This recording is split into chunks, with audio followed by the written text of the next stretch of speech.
día de hoy vamos a hablar sobre los componentes del gasto energético.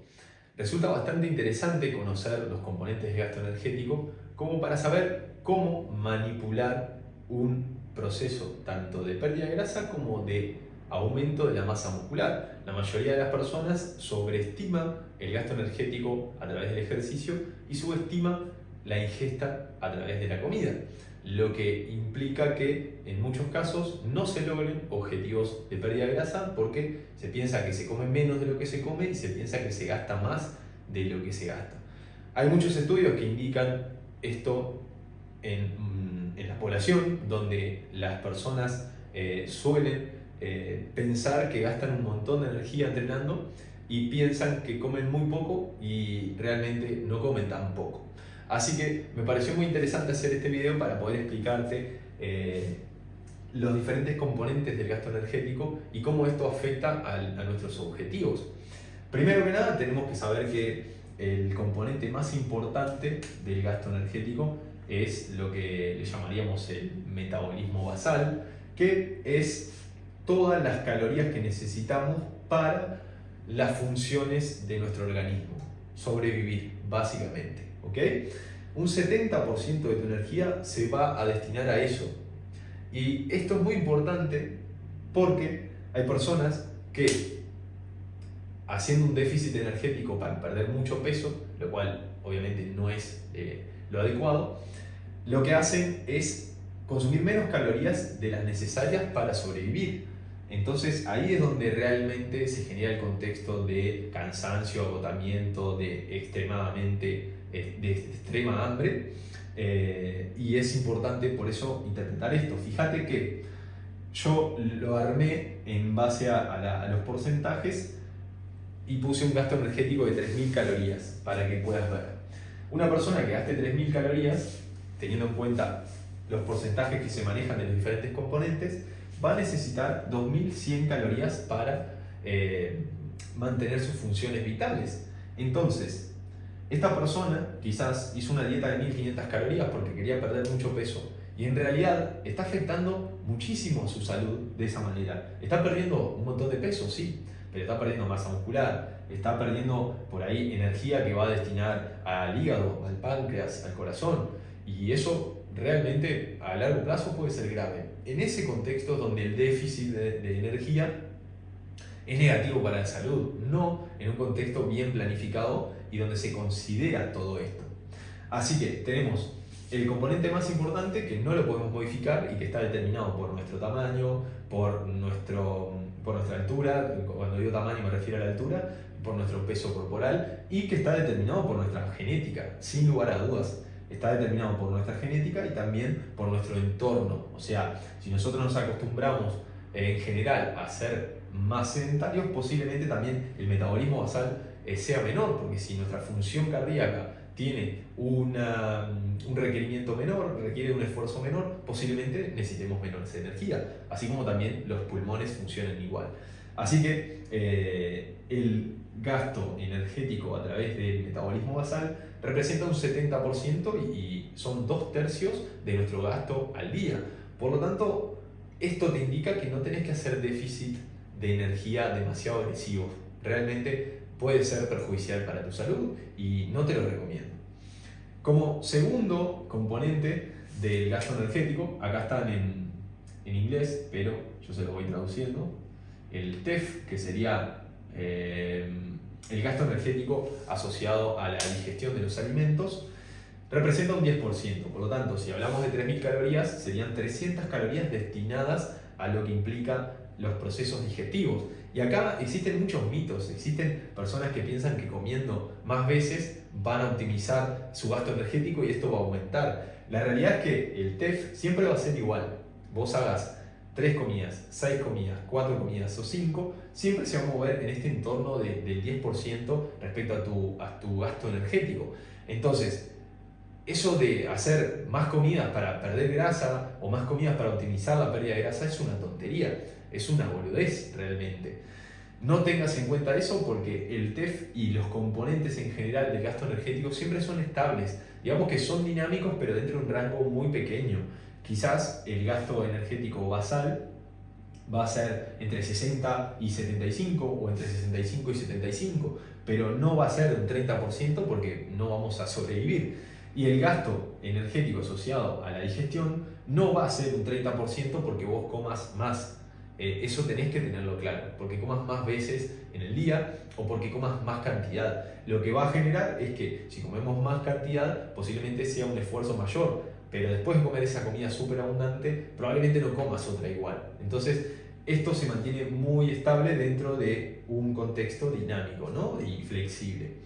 Así que llevamos 2100 más 300, 2400 calorías. Nos quedan 600 calorías que, aunque no lo creas, acá tenemos el gasto energético asociado al ejercicio. O sea, el entrenamiento tan solo gasta el 5% de nuestra energía diaria. Y sin embargo, la mayoría de las personas piensa que gasta un montón de calorías y realmente no es así. Es más, si usás dispositivos electrónicos para controlar el gasto energético, quiero decirte que estás equivocado y que tiene un error muy pero muy grande y que no te fíes, no controles tu gasto energético desde ese tipo de dispositivos. Contrata a una persona que se encargue de planificar lo que vas a consumir en base a lo que vos le prescribas o le comentes que estás haciendo de ejercicio físico, de NEAT, etc. Y vean que el componente que al final suma menos gasto energético dentro de los componentes del gasto energético total es el gasto asociado al ejercicio. El entrenamiento representa el componente de menor cantidad en relación a proporción del gasto energético. Y todo el mundo piensa que es al revés. Estoy entrenando 3, 4 veces a la semana, no sé por qué no pierdo grasa. ¿Por qué? Porque el entrenamiento no genera un gran gasto energético. Y si lo llevamos al contexto del gasto energético total que planteamos, que son 3000 calorías, estamos hablando de unas 150 calorías en la sesión. Y creo que no está muy alejado de la realidad. Si entrenás 40 minutos, lo que dura una clase grupal generalmente, creo que posiblemente sean 150 o 200 calorías. Sin embargo, si tenés un entrenamiento más relacionado a lo que tiene que ver con la resistencia, maratones, etc., posiblemente tengas un gasto bastante más alto. Pero en contextos de clases grupales, de entrenamiento de hipertrofia, de clases de CrossFit y similares, yoga, pilates, probablemente te muevas en este espectro. En este espectro, si gastaras 3000 calorías, si gastas 2000 va a ser menos. Eso ténganlo en cuenta, ¿no? Y por último, el NEAT, el famoso NEAT, que es el Non-Exercise Activity Training, o sea, lo que tiene que ver con la actividad que no es ejercicio y no es programada. Generalmente, las personas que llevamos objetivos de estética relacionamos el NEAT con los pasos, porque los pasos nos permiten saber qué tanto nos estamos moviendo en el día y establecer una meta a lograr, y en base a esa meta saber cómo modificar nuestro gasto energético. Si nosotros, por ejemplo, al NEAT no lo tenemos en cuenta y decimos, voy a empezar a subir un poco más de escaleras, a moverme un poquito más, bajarme una parada antes, si soy sedentario puede ser súper positivo. Pero si ya tenemos un objetivo un poquito más exigente y no sabemos exactamente cuánto nos movemos cada día, no vamos a tener la capacidad de salir de ese estancamiento cuando se dé, que en la mayoría de los casos no se da, pero digamos que llevamos mucho tiempo en déficit energético, un porcentaje de grasa muy bajo y estamos haciendo 10.000 pasos. ¿Qué podemos hacer? Empezar a hacer 15 y de esa manera generamos un gasto energético mayor y al final eso nos va a permitir perder grasa sin modificar las calorías, sin bajar las calorías. Y vean que el NEAT representa 3 veces más en proporción al gasto total que el EAT, o sea, el NEAT representa un gasto mucho mayor en el día que el entrenamiento. Y acá es donde me quiero detener, porque muchas personas quieren perder grasa solo con el entrenamiento de 1 hora, 3-4 veces a la semana. Y aún así, yendo 5 veces a la semana, el entrenamiento que tenemos en una sesión de hipertrofia es muy escaso. El gasto energético realmente es bajo.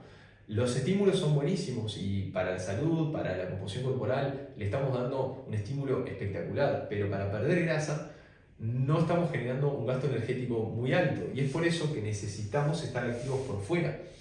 Y, como les dije antes, establecer una meta de paso nos va a permitir saber qué es lo que estamos haciendo, cumplirlo todos los días y de esa manera, si no estamos progresando, poder modificar ese ritmo de pasos, esa cantidad de pasos diarios. Así que enviar este video a una persona que por ahí piense que su entrenamiento gasta un montón de calorías, que consume un montón de calorías durante el entrenamiento y queda agotado. Realmente eso no es así. Sucede en algún triatleta que salga a hacer miles de kilómetros en bici, que nade 10 kilómetros, pero en un contexto diferente a los deportes de resistencia, los deportes de puntuación estética, como puede ser gimnastas, los deportes de combate, no tienen un gasto tan alto, así como también los futbolistas en temporada, por el entrenamiento que baja su volumen, tampoco tienen un gasto tan alto. Entonces tenemos que tener en cuenta esto. Y a la hora de prescribir o de planificar lo que es la alimentación de una persona, tenemos que considerar que en el factor de actividad física que vamos a considerar, tenemos que identificar qué nivel de entrenamiento tiene, si es muy bajo o no, y qué nivel de NEAT tiene. Porque si nosotros solo prescribimos en base al entrenamiento y la persona es muy activa por fuera, quizás nos estamos equivocando o tiene un trabajo muy exigente a nivel físico, quizás le vamos a dar muy pocas calorías. Y recuerden que el 70% es necesario para las funciones vitales, para todo lo que implica nuestro organismo, el funcionamiento del corazón, el bombeo de sangre, el hígado que lleva y trae los nutrientes, etc., el páncreas, los pulmones. Es súper interesante entender esto. Los componentes del gasto energético son estos: 70% gasto metabólico basal o gasto en reposo, 10% el gasto a través de la digestión de los alimentos, que no tenés que hacer más comidas para que esto se aumente, eso no es posible y en general siempre va a ser muy estable, al igual que los diferentes componentes relacionados al ejercicio y no relacionados al ejercicio. En cuanto al entrenamiento, es importante destacar que, como dije, hay otros deportes que por ahí impliquen un volumen de entrenamiento muy alto o muchas horas de entrenamiento. Ahí sí que este componente puede representar un porcentaje más considerable y más significativo, pero en la mayoría de los casos se adecua bastante bien y sobre todo a los objetivos relacionados a la estética, donde por ahí sabemos que no tenemos un gasto energético muy elevado. Espero que te haya gustado, que te ayude a establecer tus metas, porque veo muchas personas que tienen el HIIT, el entrenamiento y no mucho más durante su día a día y quieren perder grasa comiendo cantidades que no son posibles. Y en relación a eso, yo soy una persona muy flexible y sobre todo una persona muy humana que sabe cuando por ahí una persona no va a lograr los objetivos haciendo las cosas como quiere, pero muchas veces quiero que las personas también vean y sean realistas y en base a lo que me comentan, por ahí prescribo una cantidad de calorías que no es la adecuada para perder grasa, pero también soy flexible en el sentido de que la persona pueda experimentar y ver qué es lo que sucede. Y en la mayoría de los casos, con las calorías que piensan que necesitan comer, no se pierde peso y hasta por ahí se puede ganar un poco de peso. Entonces, esto es muy interesante porque entendiendo los componentes del gasto energético podemos ser más coherentes con la realidad acerca de nuestro gasto energético y la prescripción de las calorías para mejorar. Evidentemente, una persona que también pueda tener un NEAT pero muy alto, un trabajo súper exigente, en un periodo de volumen puede ser desafiante porque representa una cantidad de calorías súper importante. Así que espero que este video te ayude a comprender mejor los diferentes contextos a la hora de encarar los objetivos, ya sea de estética, de rendimiento o de salud. Y ya que hablamos de todos estos componentes, quiero decirte que el NEAT es muy importante para la salud. El NEAT es indispensable para mantener adaptaciones saludables en nuestro día a día. Cada vez estamos más sedentarios, las personas se mueven en un espectro de 3-5 kilómetros en auto, cuando se podría caminar, cuando se podría hacer actividades que sean con desplazamiento.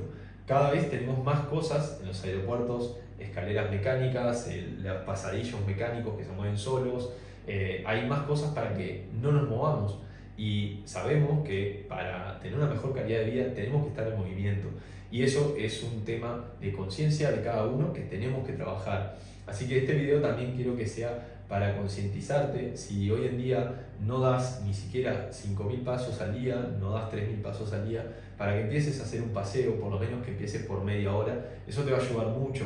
Y no importa la estética, lo que importa es la salud. Después de tener salud y de tener hábitos saludables, un estilo de vida saludable, es cuando podés proponerte mejorar tu estética. Antes no lo hagas porque te vas a frustrar, no vas a poder y vas a abandonar. Así que nada, te mando un abrazo y nos vemos en próximos videos.